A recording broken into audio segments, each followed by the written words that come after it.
let's talk about the Tagalog particle pa.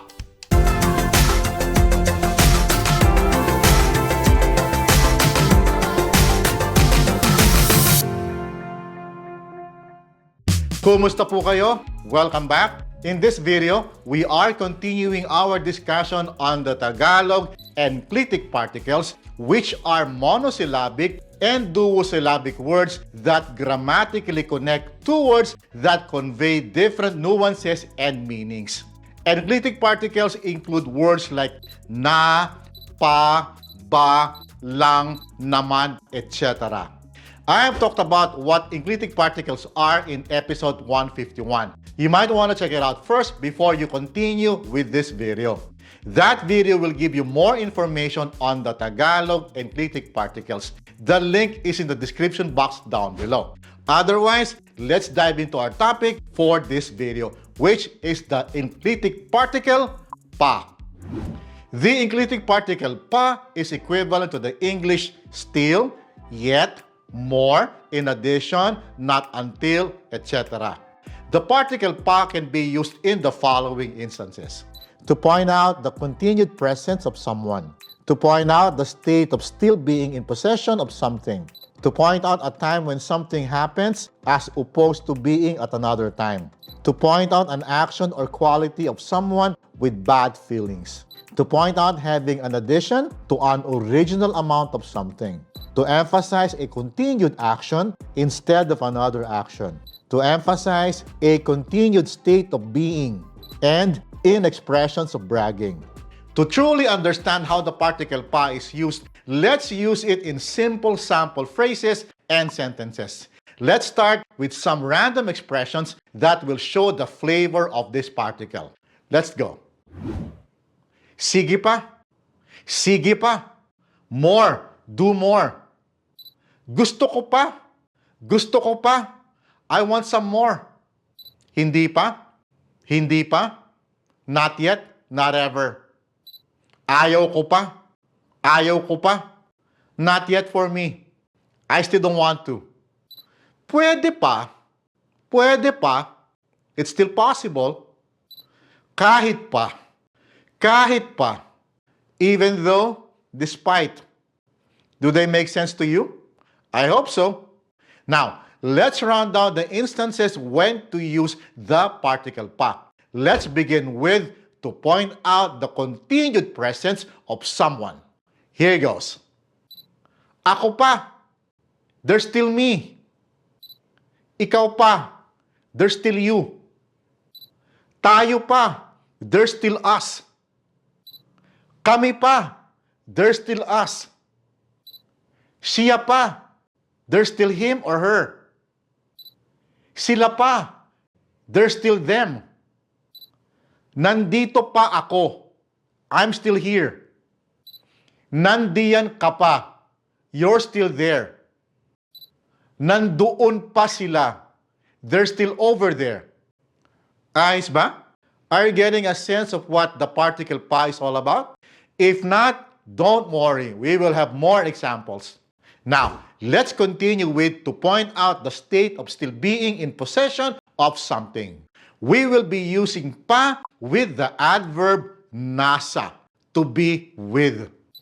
Nasa akin pa, still with me. Nasa iyo pa, still with you. Nasa atin pa, still with us, including the listener. Nasa amin pa, still with us, excluding the listener. Nasa inyo pa, still with you, plural subject. Nasa kaniya pa, still with him or her. Nasa kanila pa, still with them. Let's make use of these to form more complete sentences. Nasa akin pa ang libro. The book is still with me. Nasa iyo pa ang kotse. The car is still with you. Nasa atin pa ang susi. The key is still with us. Nasa amin pa ang mga bata. The children are still with us. Nasa inyo pa ang pera. The money is still with you all. Nasa kaniya pa ang gamit mo. Your stuff is still with him or her. Nasa kanila pa ang mga papeles. The documents are still with them. So far, so good. Now, if you're enjoying this video so far, please do hit the like button because that's gonna help this channel a lot. All right? Now, let's continue with the next set of examples to point out a time when something happens as opposed to being at another time. The translations I will be using are not exact and are just approximation. What is important is that they emphasize something happening at the time stated and not at any other time. Here goes. Noon pa. It has been since in the past. Kahapon pa. It has been since yesterday. Ngayon pa. It's still today. There's still something happening today. Ngayong araw pa.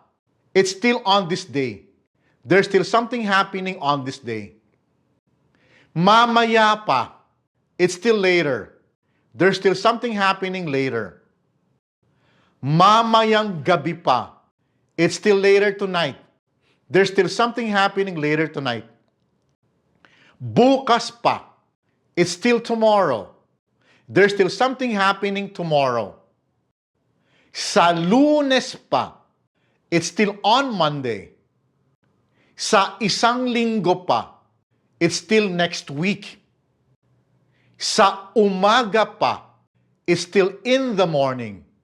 Without the preposition sa, the meaning changes. Umaga pa. It's still morning. Not afternoon, morning. Sa tanghali pa. It is still at midday today. There's still something happening at midday today. Now, without the preposition sa, tanghali pa.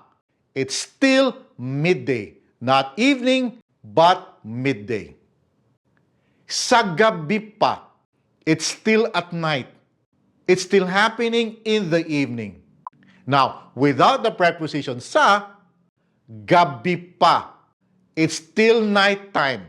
Not morning, not midday. Nighttime. Ayos ba? Like all Tagalog ENCLITIC particles, there are no straightforward translation because much is dependent on context. I hope the examples I discussed gave you a sense of how the particle pa works. But there's more to the particle pa and we will cover those in the next video.